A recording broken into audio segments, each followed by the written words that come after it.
तक वोट बन सकता है। 26 तक बन गया है, हाँ, एक मई तक। तो इसका लाभ जरूर लेंगे।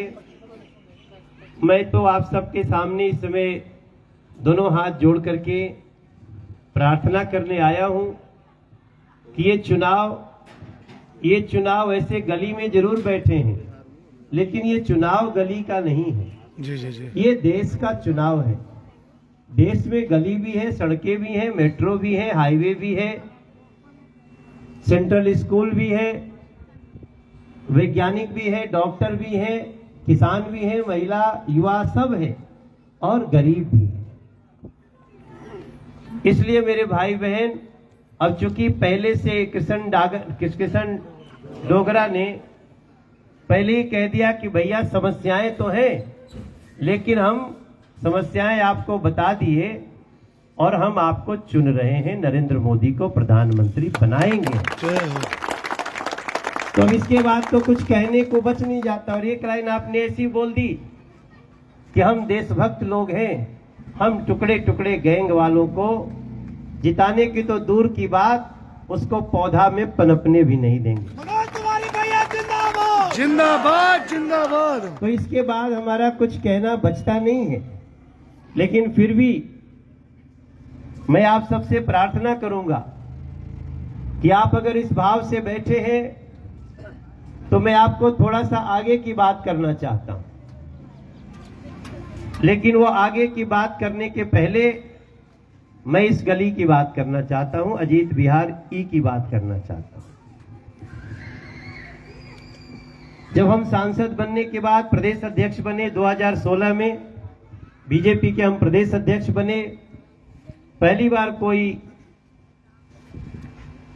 दिल्ली के बाहर का व्यक्ति आकर के प्रदेश अध्यक्ष बना। तो मैं उस समय एक यात्रा शुरू किया था, अनऑथराइज्ड कॉलोनियों में जाता था, पूरी रात रहता था, लोगों से बात करता था और साथ ही साथ में झुग्गियों में भी 43 रात्रि हमने वहीं बिताई, शाम के 8 बजे से सवेरे 10 बजे तक।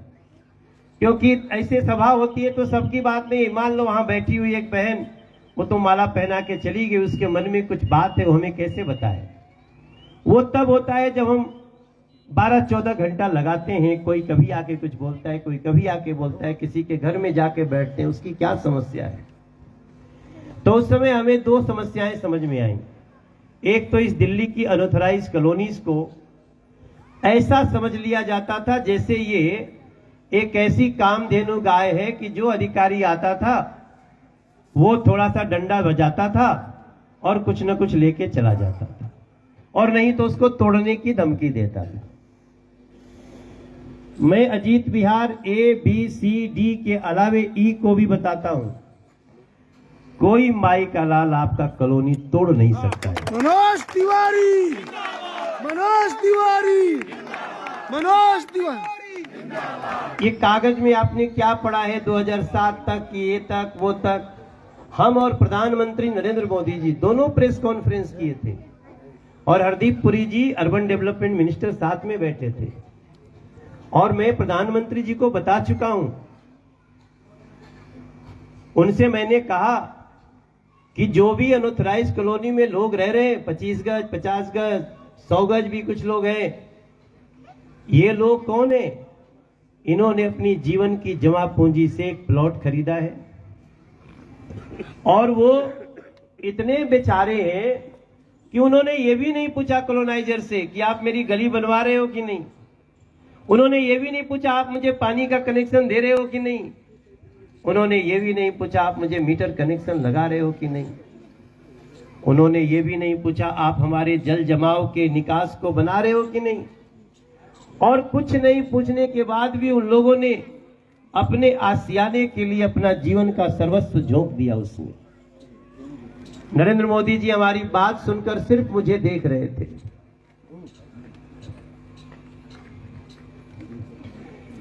मैं बहुत इमोशनल होकर उनको देख रहा था। मुझे नहीं पता था वो क्या डिसीजन लेने वाले, लेकिन मेरे अजीत विहार ई कि मेरे भाई बहन हो सके तो पूरी बुराड़ी को बता देना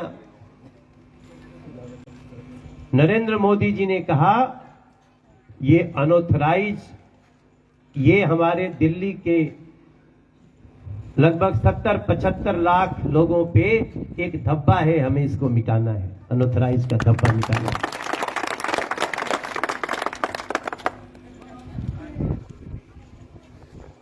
उन्होंने गरीबी को देखा है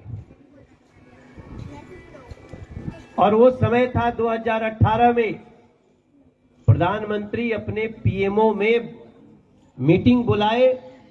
आज भी मेरे मोबाइल में वो फोटो हमारी रहती है, मैं आज आपको भेज दूंगा। वो फोटो आज भी मैं अपने पास रखता हूं, जिसमें हमारे देश के प्रधानमंत्री ने एक फोटो, मैं बैठा हूं, प्रधानमंत्री जी बैठे हैं, हरदीप पुरी जी बैठे हैं, और वो ये फोटो है कृष्ण डोगरा जी। ये प्रेस कॉन्फ्रेंस है, ये प्रेस कॉन्फ्रेंस है। जब हमने ये बात उनको रखी थी, मैं बहुत इमोशनल हो रहा था। अभी भी वो पल याद आता है तो मुझे बहुत गर्व होता है अपने प्रधानमंत्री पे।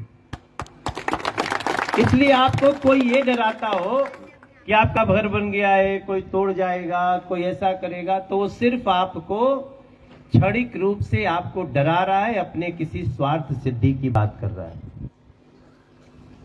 मैं एक सांसद, अभी भी सांसद हूं, आगे आप सबसे प्रार्थना करता हूं मुझे इसलिए सांसद बनाओ ताकि नरेंद्र मोदी देश के प्रधानमंत्री बने। भारत माता की। हमें उस जगह पे समस्या है।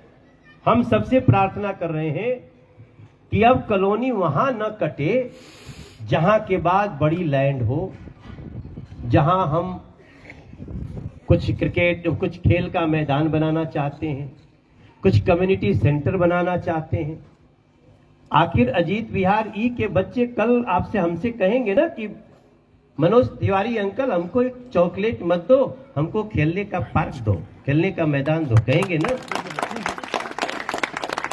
इसलिए हम भविष्य की योजना, अब जहां पे चारों तरफ से कॉलोनी बन चुकी है वहां रोक के हम क्या करेंगे। इसलिए लैंड पूलिंग का एक विषय है। अनिल त्यागी जी बैठे हैं, दीपक त्यागी जी बैठे, साथ सभी लोग बैठे हैं। लैंड पूलिंग का अर्थ है कि बड़ी लैंड जहां हो अब उसको सरकार को डेवलप करने दो। और ये भी बता दूं, जो जिनकी जमीन है, अगर आप उस जमीन से आपको लगता है कि नहीं मुझे यहां से ये 10 रुपया मिलने वाला है, आप विश्वास रखिए उस जमीन से आपको 15 रुपया दूंगा, लेकिन कृपया उसको अपने ढंग से बेतरतीब मत काटिए, उसको सरकार के साथ मिल करके काटिए। लैंड पूलिंग का मतलब क्या है? ये थोड़ी है कि घर नहीं बनने देंगे, लेकिन घर ऐसा बने कि आपको ये न कहना पड़े कि हमारी कॉलोनी में कोई सुविधा नहीं। मैं चाहता हूं कि ऐसी व्यवस्था आपको दूं जहां आपको गर्व से आपके घर के, आपके कॉलोनी के अंदर ये ग्राउंड रहे, आपके कॉलोनी के अंदर एक पार्क रहे, आपके कॉलोनी के अंदर ही वो सारी सुविधा रहे जिसके लिए दिल्ली जानी जाती है कि हमारा परिवार। नरेंद्र मोदी, नरेंद्र मोदी, मनोज तिवारी। उस परिभाषा में आपका अजीत विहार ई नहीं आता है, कृष्ण डोगरा। इसलिए आज के बाद ये बात कहना ही मत। और कोई आपको समझाने आता है, डराने आता है, तो मेरा फोन रखो 9892632287, मुझे एक SMS कर दो। इसी बुराड़ी में जल्दी जल्दी बोल दिया, जो रिकॉर्ड कर रहे हैं उसमें आएगी है ना। और छुपाऊं क्या? हमारा नंबर कितने लोगों के पास है? यहाँ हाथ उठा के बताओ। इतने लोगों के पास है। और मेरा पर्सनल नंबर इनके पास है। नहीं तो मेरा कहने का मतलब है, अभी देखिए यहाँ पे ना एक कौन केशव नगर है ना, कहाँ जी जी टूट रहा था घर? केशव नगर ही केशव नगर अभी कृष्ण डोगरा इधर आओ तुम, अभी पतली गली से भागो मत। आपने एक बात कहा कि मैंने सुना कई कॉलोनियां टूट गई। कौन सी कॉलोनी टूटी? नहीं टूटी, बुराड़ी में भी नहीं टूटी।